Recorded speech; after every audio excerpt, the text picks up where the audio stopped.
Hey there, welcome back. So excited to be with you again this week. And today we're going to talk about that messaging mistake that's keeping you from your sales. And the good news is this is very, very fixable and very easily fixed if you know you need to watch out for it. So let's get to it. Can't wait to chat with you today. Welcome to the Course Creators HQ podcast, helping you navigate the latest techniques for creating and marketing online courses. And now, here is your host, Julie Hood. Yay, you're here for episode 235 of the podcast. I'm so excited to be able to chat with you today and talk about this one big messaging mistake that really I've seen a lot around course creators, and I want to make sure that you do not do this. So here's the problem.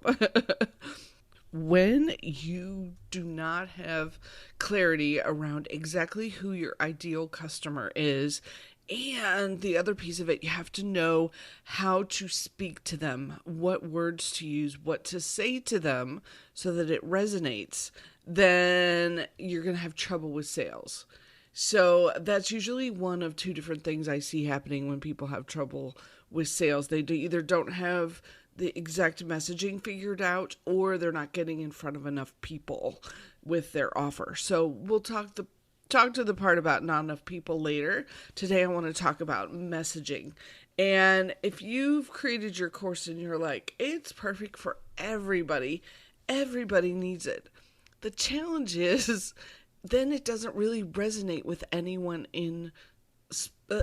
specifically. So it kind of reminds me of when you go to a doctor for a very serious, very specific problem. You don't want a general practitioner. You want the specialist who has seen so much of your particular issue that they know all about it. They know how to help you, and they know what kind of symptoms you have, and they know what's going on. So they know how to exactly help you in particular. So that's what we're going to talk about today. There's three pieces of this. If you're not crystal clear on exactly who your course is for, what specific problem it solves, and then how to talk about it in the right language, then you just get lost in the 50,000 marketing messages we hear every single day. So imagine for a minute that you're thinking about your perfect student and you're talking to them maybe like you would a good friend if you're out for coffee or something, and you would say, you know what? I tried the XYZ before and it was terrible, but this new thing I've tried, it was so much better and it was so much different. And here's why I love it. And this is the same kind of messaging that you want to be able to have, because it is a game changer for connecting with the right people. So it's a skill, though. This is what I like about this. You can definitely learn this skill and figure it out and answer a few questions and get better and better and better at this. The more you work with your audience, the more you speak with them, the more you talk to them, the better and better you can get about what to say and how to say it. So I want to give you a few tips for this today and a few ideas from some ChatGPT prompts. I'm actually really getting impressed with the things that I'm getting out of ChatGPT compared to even like 18 months ago. 18 months ago, it was all very kind of bland and not all that exciting. And here lately, I've been doing some specific prompts and I'm like, wow, that's pretty good. So, okay. The first thing on figuring out who your course is for. Here's a couple different ways to think about this. Number one, if you are a perfect person for your course, which happens a lot when we teach things, describe yourself. What's unique about your situation that you can also use to describe your perfect student? Number two, describe your favorite customer or your favorite student or your favorite client. Like, what's unique about them what's unusual about who they are and the situation they are in that you can describe. And then the third one is to describe common characteristics, not necessarily everyone that you're reaching out to and that you're working with. But if you can start seeing some common things that resonate between all of the folks that you work with, you can start pulling those specifics out. So then I want you to take a ChatGPT prompt or whatever AI you're using, and I want you to type in this prompt and see what kinds of things it gives you. And type in, I have an online course about X. Who would be the perfect person who would be interested in taking it? So I have an online course about X. Who would be the perfect person to take it? And that way you can kind of see like what's it suggesting, what are some of the who's, what are some of the people that would be perfect for your course, and see what it gets you. It may not be exactly right, but at least see what it says. So that's the who part, figuring out your who. And you'll revise this as you work with more and more of your potential clients, as you do more and more, sell more of your courses. You're going to refine this over and over again, but let's just start somewhere. Okay, the next piece of this is the what. What is it your course solves? What problem does it solve? And first, I really want to say you need to start here. Before you create a course, you got to figure this out. So you need to know where you're taking people when you're creating a course. So what is that problem, that thing that you are solving? The next tip for you is I want you to really think about the word that resonates with you. So it could be problem, it could be outcome. If it's another type of, let's say, course to help someone make their life better, maybe it's transformation, maybe you're getting them a result. Maybe it's just the objective of the course. I just want you to find that word that describes the outcome of your course. So we're not talking about what people are doing necessarily in this part. We're talking about, I did every lesson that you're going to give me. What happens on the other end of that? When I get to that island from where I am today, when I get over to your fun island, what's going to be different? What is the thing that you're going to help me with that's going to be worth it for me to take, not only the paying the money, but also the time and the effort that I'm going to put into it. So get very specific here on figuring out, I give people this result, or I give people this outcome, or I solve this specific problem, so that at the other end of my course, they feel this way. And then I want you, my third tip on your what, on your problem, is make it unique and think about adding adjectives. So, for example, I have a student who helps people write books. And there's lots of people that help people write books. So it's not just I help people write books. We can start adding some adjectives in here or specifics. So things like, I help women over 50 write books. I help retirees write their memoir. I help young women tell their bold story.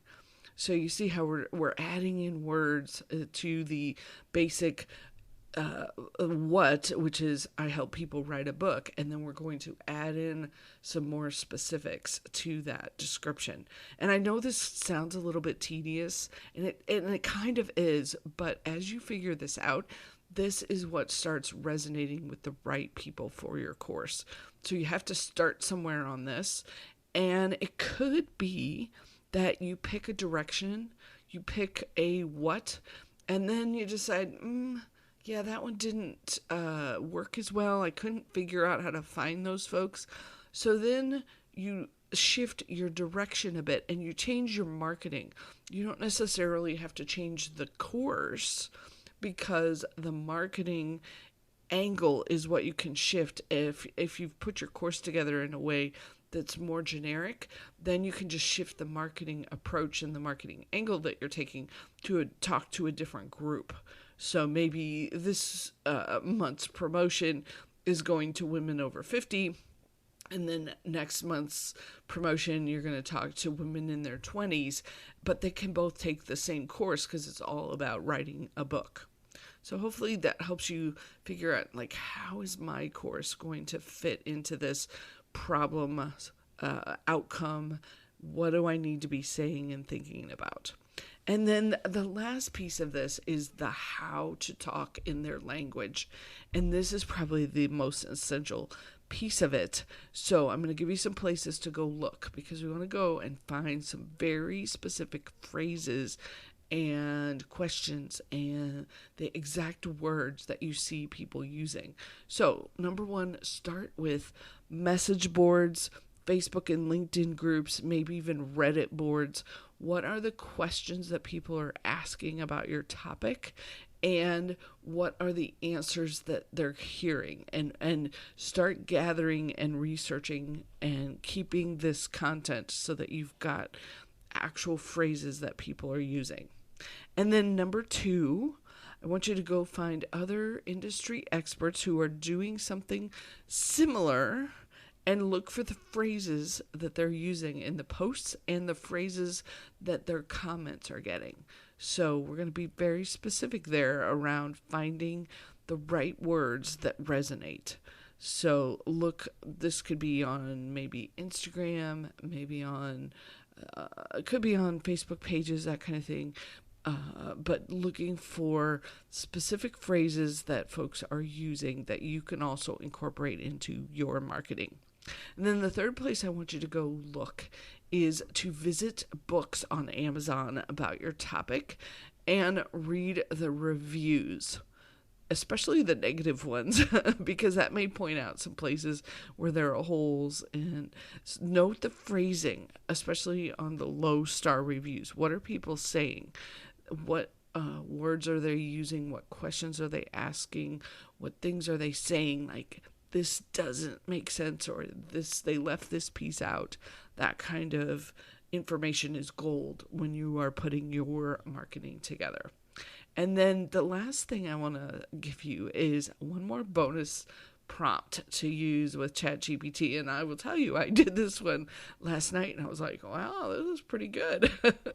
So here's the prompt that I typed in. I said, I want to help women write a book.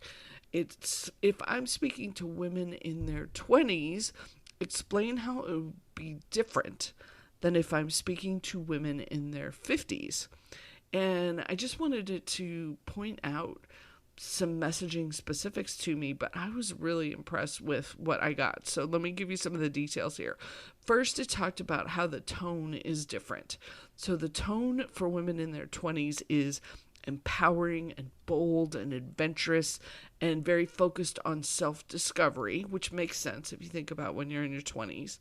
But the tone in your 50s is more wise and grounded, respectful, focused on the legacy that they want to live and leave for their generations. So you can see totally different angles, totally different tone. And then because of that, the messaging was different. So for the women in their 20s, it was, you don't need a fancy title or a perfect life to write a book. You just need your story, your truth, and a plan to bring it to life. And then for women in their 50s is, your life is a book worth writing. Let's finally carve out the time, space, and support to bring it into the world on your terms. So that finally speaks to the fact they've probably been thinking about this for a while. And then the fact that they have to actually make the time to make this happen. You can see that totally different messaging and the way that it would resonate with the right folks. And then there were some more pieces. I don't have time to go through everything, but just to give you some ideas, it talked about what the different groups are thinking, very common motivations that they have, fears and obstacles that could be getting in the way, how to help them. So I was really, really surprised at what that prompt gave me around how to speak in their language. So I hope this episode has inspired you today to think about your audience and think about what is it that I want to be saying to them. And related to that, who are you trying to reach? What problem are you solving?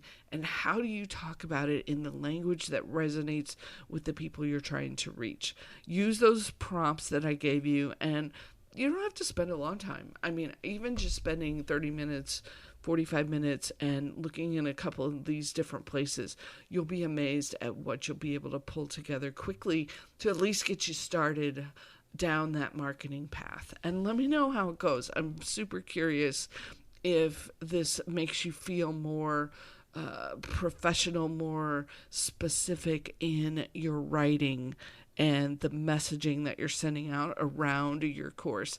Hopefully you feel more confident and you're like, yes, I know that this is going to resonate with the right student and they're going to jump in and take my course. So thanks for being here this week. So glad to hear from you. It's the second week of our marketing challenge, talking about who, what, and how. So take that away from today and have a wonderful week. I will talk to you again next week on the next episode, and take care. Hope this was helpful, and thanks for being here and sharing the podcast with your friends and your fellow experts and coaches who are out there who are trying to make this whole course thing work. Take care. Talk to you soon.